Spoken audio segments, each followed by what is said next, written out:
할렐루야. 2020년 10월 1일 목요일 새벽 기도의 말씀입니다. 오늘 말씀은 선대하시는 하나님이라는 제목으로 함께 나누겠습니다. 40년간이나 하나님께서 보내신 선지자의 외침을 외면한 유다 왕국은 마침내 최후의 보루였던 예루살렘이 함락됨으로 민족 상실의 비극을 맞이하게 되었습니다. 바벨론 왕 느부갓네살에 의해서 유다 왕 시드기야는 눈이 뽑히고 사슬에 묶여 포로로 끌려가게 되었고, 또 수많은 백성들 또한 바벨론의 노예로 끌려가게 되었습니다. 이 바벨론의 포로 행렬에 에레미야도 있었는데요. 놀랍게도 하나님께서는 그 많은 포로들 가운데에서 특별히 에레미야를 건져내어 주시는 내용이 바로 오늘 본문의 내용입니다. 오늘 본문은 포로로 끌려가는 에레미야에게 임한 구원을 담고 있습니다.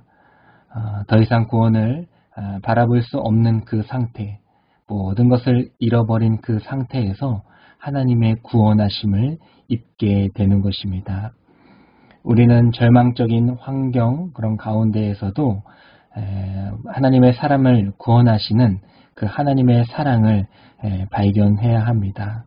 그리고 또 우리의 삶 가운데에서 반드시 건져내실 하나님을 신뢰할 수 있는 오늘의 말씀의 시간이 되기를 원합니다. 또한 이러한 은총을 입은 에레미야의 마음과 중심을 살펴보므로 또 우리가 가야 할 길을 다시 한번 바라볼 수 있는 시간이 되기를 원합니다. 유다를 멸망시킨 바벨론 왕 느부갓네살은 이스라엘 백성들을 포로로 끌려가게 되는데, 그 포로 행렬 가운데 에레미야도 함께 속해 있었습니다. 그때에 바벨론의 그 시대장이었던 느부사라단의 눈에 에레미야가 띄게 됩니다. 그는 이미 에레미야가 누구인지를 알고 있었기 때문에 단번에 알아볼 수가 있었습니다.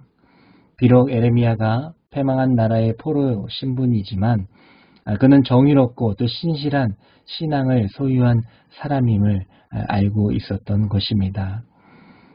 자기 백성에게는 배척을 당한 에레미야가 원수인 나라의 바벨론 왕의 그 신하에게 인정을 받게 되는 장면입니다. 하나님께서는 이방인이었던 느부사라단의 눈을 통하여서 에레미야를 건져내셨습니다. 그냥 지나쳤더라면 에레미야는 아마도 포로로 끌려가서 사명을 다하지 못하고 또 매질을 당하고 또 가는 도중에 죽었을 수도 있습니다. 하지만 하나님의 눈은 정확했고 늘 에레미야를 주시하고 있었기 때문에 느부사라단의 눈을 통하여서 에레미야를 구원하여 주신 줄 믿습니다. 역대하 16장 9절의 말씀에 여호와의 눈은 온 땅을 두루 감찰하사 전심으로 자기에게 향하는 자들을 위하여 능력을 베푸신다고 기록합니다. 시편 11장 4절에는 여호와께서는 그의 성전에 계시고 여호와의 보좌는 하늘에 있으며 그의 눈이 인생을 통촉하시고 그의 안목이 그들을 감찰하시도다라고 말씀해 주고 있습니다. 하나님께서는 여러분들의 삶을 두 눈으로 보고 계십니다. 그래서 우리가 어떤 상황 속에 있을지라도 두 눈으로 감찰하여 주시고 우리를 구원해 내어 주실 줄 믿습니다. 이미 39장에서 하나님께서는 나 여호와가 말하노라 내가 그날에 너를 구원하리니 내가 그 두려워하는 사람들의 손에 붙이우지 아니하리라 라고 약속하여 주신 바 있습니다. 소방관이 불타는 집을 보면 자기도 모르게 달려드는 것처럼, 또 엄마는 물에 빠지려는 아이를 보면 순간적으로 아이를 향해 달려나가는 것처럼 하나님께서는 늘 우리를 감찰하고 계시고 우리의 고난 가운데에서도 우리를 지켜주시고 보호하여 주시며 우리를 함께 하여 주시는 분이심을 믿고 살아갈 수 있는 저희들이 되기를 원합니다. 두 번째로 바벨론 대장이었던 느부사라단은 에레미야를 풀어준 뒤에 그에게 자유를 약속합니다. 그리고 4절에 보면 이렇게 제안합니다. 보라, 내가 오늘 내 손의 사슬을 풀어 너를 풀어주노니 만일 내가 나와 함께 바벨론으로 가는 것을 좋게 여기거든 가자. 내가 너를 선대하리라. 만일 나와 함께 바벨론으로 가는 것을 좋지 않게 여기거든 그만두라. 보라, 온 땅이 내 앞에 있나니 내가 좋게 여기는 대로 옳게 여기는 곳으로 갈지니라. 너무나도 좋은 말 아닙니까? 에레미야는 포로에서 풀려나게 되었고 또 느부사라단의 이러한 제안을 통하여서 자유를 얻게 되었습니다. 이제 느부사라단이 자신을 선대한다고 약속해 주었기 때문에 이제는 바벨론에 같이 따라가도 그의 삶은 영화롭게 되는 것은 보장되어 있었습니다. 하지만 에레미야의 선택은 어떠하였습니까? 그는 일신상의 부귀영화가 약속된 바벨론으로 따라가지 아니하고 이미 멸망하여 아주 소수만 남은 유다로 다시 돌아가겠다 약속을 합니다. 이것은 에레미야가 사명을 감당하기 위해 택한 일입니다. 에레미야는 알고 있었습니다. 왜 내가 이 많은 포로들 가운데에서 느부사라단의 눈에 띄었을까? 이것은 우연이 아니구나. 하나님께서 나를 지켜주고 계시는구나. 그리고 나를 건져내 주신 것이구나 라는 것을 에레미야는 알고 있었습니다. 하지만 거기서 멈추면 안 되는 것입니다. 나를 구원하시고 나를 건져내 주신 그 하나님을 찬양하는 것에서 멈추면 안 되는 것입니다. 그러면 왜 나를 구원하셨지? 그럼 구원받은 나는 무엇을 해야 할까? 어떻게 하는 것이 하나님께서 기뻐하시는 것일까? 라는 데까지 나아가야 하는 것이죠.